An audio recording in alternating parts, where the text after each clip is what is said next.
Hello दोस्तों, स्वागत है आप सभी का आचार्य जी चैनल पर। आज इस वीडियो में हम बात करने वाले हैं 2015 से ही चीन बना रहा था कोरोना वायरस। ऐसी जो रिपोर्ट्स हैं जो सामने आ रही हैं, ऑस्ट्रेलियन मीडिया रिपोर्ट्स ने इसका खुलासा किया है।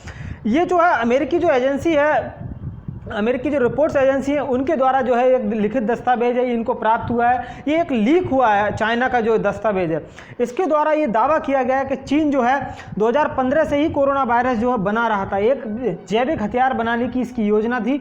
इसके जो एक कर्नल हैं चाइना के, उनकी रिपोर्ट से एक बुक है, उसमें लिखा गया है कि आगे आने वाले जो समय में जो है तीसरा विश्व युद्ध जो होगा वो जैविक हथियारों का होने वाला है। तो इसको लेकर के जो है ऑस्ट्रेलियन मीडिया ने खुलासा किया है कि चाइना जो है ये वुहान से नहीं फैला था, वायरस चमगादड़ के द्वारा नहीं फैला था। इसको जो है कोरोना वायरस जो है चाइना की लैब के अंदर बनाया गया है। ये आप देख सकते हैं, चाइनीज वायरस का जो बाप है ये आपको दिखाई दे रहा है, शी जिनपिंग, आप देख सकते हैं। दोस्तों, यदि आप इस चैनल पर नए हैं तो आप इस चैनल को सब्सक्राइब कर सकते हैं। आपकी कोई क्वेरी है तो कमेंट कर सकते हैं, मैं आपको इसका आंसर कमेंट बॉक्स में प्रोवाइड करा दूंगा। आगे चलते हैं, सुनिएगा। चाइनीज वायरस जो है आपको दिखाई दे रहा होगा, शी जिनपिंग जो चाइनीज वायरस का बाप है, आप देख सकते हैं चाइना से ही चाइना वायरस का जो है उदय हुआ है। डोनाल्ड ट्रंप चिल्लाते रह गए कि चाइनीज वायरस, लेकिन लोगों ने उनकी नहीं सुनी। ये जो रिपोर्ट ये सही दर्शाती है कि इसके द्वारा जो है कोरोना वायरस चाइना के द्वारा ही बनाया गया है। इसके जो तर्क हैं वो मैं आपको बता देता हूँ। इसको चाइनीज़ वायरस जो है इसको चाइना में ही बनाया गया। इसके बहुत सारे तर्क हैं जो ऑस्ट्रेलियन मीडिया की जो रिपोर्ट्स है उसमें दिखाए गए हैं। मैं आपको एक एक करके बताता हूँ। इसका एक तर्क तो ये है, जैसे चाइनीज़ वायरस जो है इसको जो जैविक हथियार के तौर पर ये इस्तेमाल करना चाह रहे थे। देखो, ये जो कोरोना वायरस है वो वुहान सिटी से फैला था, सब दुनिया जानती है। एक बात बताइए, 2020 से 2021 आ गया, आज के समय में वुहान में जो है एक भी कोरोना का केस नहीं है। इसका क्या कारण है? इसको लेकर के जो है ये इसमें छापा गया है, क्योंकि ये जो कोरोना वायरस है वुहान में ही, सिर्फ वुहान तक ही सीमित क्यों रह गया, पूरे चीन में क्यों नहीं फैला? जैसे अगर कोरोना वायरस भारत में है तो भारत के कोना कोना प्रभावित है। अगर आप ऊपर से जम्मू कश्मीर से लेकर के तमिलनाडु देख लीजिए, इधर गुजरात से लेकर के अरुणाचल प्रदेश देख लीजिए, पूरा भारत इससे प्रभावित है। तो चाइना में ऐसी क्या वजह रही कि ये सिर्फ वुहान तक ही सीमित रहा? ये जो है इसका तर्क है। इसके अलावा जो वुहान में यदि है तो वुहान में कोई भी केस क्यों नहीं आ रहे हैं? अब जो है वुहान में एक भी केस नहीं आ रहा है। यहाँ पर फेस्टिवल मनाए जा रहे हैं, देखिए पार्टियां चल रही हैं, कोई समस्या की बात ही नहीं है इनके लिए। कोई मास्क नहीं है, कुछ भी नहीं है, यहाँ पार्टियां चल रही हैं, रेस्तरां खुल रहे हैं, होटल्स खुल रहे हैं, इकोनॉमी ग्रो कर रही है इनकी। ये खास बात है, मतलब इनके ऊपर कोई भी इफेक्ट नहीं है। पूरी दुनिया प्रभावित है, चाइना इससे प्रभावित क्यों नहीं है? ये इसमें सबसे जो ठोस तर्क जो है वो इसको यही है। अगर कोविड-19 वास्तव में प्राकृतिक थी, आपदा थी, तो चाइना ने इसको कंट्रोल कैसे कर लिया? इससे जो है साबित होता है कि चाइना की लैब में ये जो कोरोना वायरस है बनाया गया है। देखो, अटकलें तो पहले ही लगाई जा रही थी कि चाइना जो है कोरोना वायरस का निर्माण कर रहा है, लेकिन अब जो है ये रिपोर्ट के द्वारा जो है ये जो खबरें हैं जो सही साबित हो जाती हैं। देखो, चाइना की जो इकोनॉमी है वो लगातार ग्रो करती जा रही है। इसका भी कोई कारण है ना। अगर चाइना की इकोनॉमी डायरेक्ट ग्रो कर रही है, कभी भी ये जो चाइना, पूरी विश्व की जो अर्थव्यवस्था है वो चरमरा गई है, लेकिन ये पार्टियां कर रहे हैं। ये देखिए, यहाँ पार्टियां चल रही हैं वुहान में, कोई समस्या की दिक्कत की बात नहीं है। पूरे विश्व में अपना सामान बना के बेच रहे हैं, टिका रहे हैं। मास्क ये बना रहे हैं, पीपीई पूरे विश्व को जो है एक्सपोर्ट कर रहे हैं। तो ये जो है इनकी आर्थिक वृद्धि का कारण क्या है? ये जो है इस रिपोर्ट में छापे गए ये जो है इसके तर्क हैं। ये जो है प्राकृतिक रूप से यदि फैला है, इस रिपोर्ट्स का जैसे इनका ये कहना है कि चाइना भी इससे प्रभावित है। देखिए, चाइना अगर प्रभावित है तो सिर्फ वुहान ही क्यों प्रभावित हुआ, पूरा चाइना क्यों नहीं प्रभावित हुआ?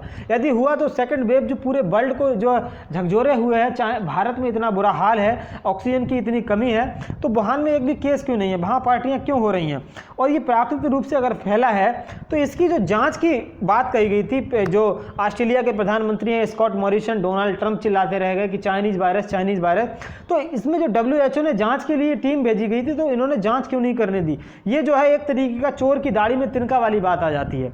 तो इसको लेकर के जो है इस रिपोर्ट में छापा गया है। देखो, जो इसमें जो अमेरिका के कर्नल भी थे और जो एक चाइना के कर्नल थे, उनका ये कहना था कि तीसरा जो विश्व युद्ध होगा वो जैविक हथियारों से लड़ा जाएगा। तो वही हो रहा है। अभी तक जो विश्व युद्ध हुए हैं, प्रथम विश्व युद्ध और दूसरी विश्व युद्ध, दोनों में ही जैविक हथियारों का उपयोग हुआ था। तो इसके अलावा मैं बता दूं, देखो, डोनाल्ड ट्रंप चिल्लाते रह गए ये चाइनीज वायरस है, चाइनीज वायरस है, लोगों ने इनकी नहीं सुनी। आखिरकार ये जो रिपोर्ट सामने आ ही रही हैं, WHO की रिपोर्ट्स भी यही कहती है कि उसमें जो है जहां वुहान का केंद्र था वहां पर इनको नहीं जाने दिया गया। तो इससे जो है इस बात की पुष्टि नहीं हो पाती है कि चाइना से कोरोना वायरस का उदय नहीं हुआ था। ये जो है और जो ऑस्ट्रेलिया के प्रधानमंत्री हैं स्कॉट मॉरिसन, इनका भी कहना है कि ये जो है यहीं से ये खुलकर इस पर जो है बोलते हैं, और जो देश हैं इसके खिलाफ खुलकर नहीं बोल पाते हैं। कारण इसका ये है कि चाइना जो है विश्व की दूसरी सबसे बड़ी इकोनॉमी है, अमेरिका के बाद दूसरा नंबर इसी का आता है, इसीलिए सभी का जो है इसके साथ व्यापार है। लोग अपने व्यापारिक रिश्ते खत्म नहीं करना चाहते हैं, लेकिन अब समय आ गया है कि चाइना के खिलाफ जो है पूरे विश्व को एक साथ होकर के इसका बहिष्कार करना चाहिए, इसके ट्रेड को खत्म करना चाहिए। इससे जो है ये चाइना को एक तरीके से अलग थलग कर देना चाहिए। ये जो है अब समय आ चुका है। तो बायोलॉजिकल वेपन जो है इसको लेकर के कन्वेंशन हुआ है, इसके बारे में बता देता हूँ आपको। देखो, प्रथम विश्व युद्ध में भी इसका इस्तेमाल हुआ था, द्वितीय विश्व युद्ध में भी इसका इस्तेमाल हुआ था। तो इसके बाद जो है 1972 में इसकी स्थापना हुई थी कि इसके जो सिग्नेचर हैं सिग्नेटरी किया गया था। तो इसमें अभी जो इसके देश सदस्य हैं 178 जो हैं इसके देश सदस्य हैं। तो 10 अप्रैल 1972 पे इसमें सिग्नेचर होते हैं। भारत इसमें देखिए, भारत इसमें स्थापना के देश समय ही इसका सदस्य बन गया था। जब ये लागू हुआ था तो 1975 में लागू हुआ था। देखने वाली बात यह है कि भारत जो है 1973 में इसमें शामिल हो गया था। देखिए, भारत किसी भी कल्याणकारी जो भी नीतियां होती हैं, भारत उसमें हमेशा आगे रहता है। या तो आतंकवाद के खिलाफ बोलने की बात हो, भारत हमेशा अग्रणी मिलेगा आपको, या जैसे बायोलॉजिकल वेपन्स की बात है, भारत हमेशा विश्व कल्याण की बात भारत करता है। लेकिन चाइना एक ऐसा पाखंडी देश है, इसको क्या कहें, ड्रैगन है ये मतलब विश्व को तबाह करने की ओर लेके जा रहा है। तो इसको जो है इसको खामियाजा भुगतना ही पड़ेगा। तो भारत इसमें 1973 में शामिल हो गया था जो बायोलॉजिकल वेपन कन्वेंशन है। तो इसमें जो है ये बहुत ही खतरनाक होता है, जेनोसाइड होता है इसमें बुरे तरीके का, मतलब नरसंहार। आपने क्रिस मूवी देखी होगी, उसमें किसने बुरी तरीके से जो है उसको दिखाया गया है। तो वही जो है स्थिति आज हमारे सामने आ चुकी है। इसके बाद मैं बता दूं दोस्तों, यदि आप इस तरह की और जो है हमारा चैनल है आचार्य जी चैनल, आपका इसमें फेसबुक पर ग्रुप है हमारा आचार्य जी, इसको आप जो है ज्वाइन कर सकते हैं।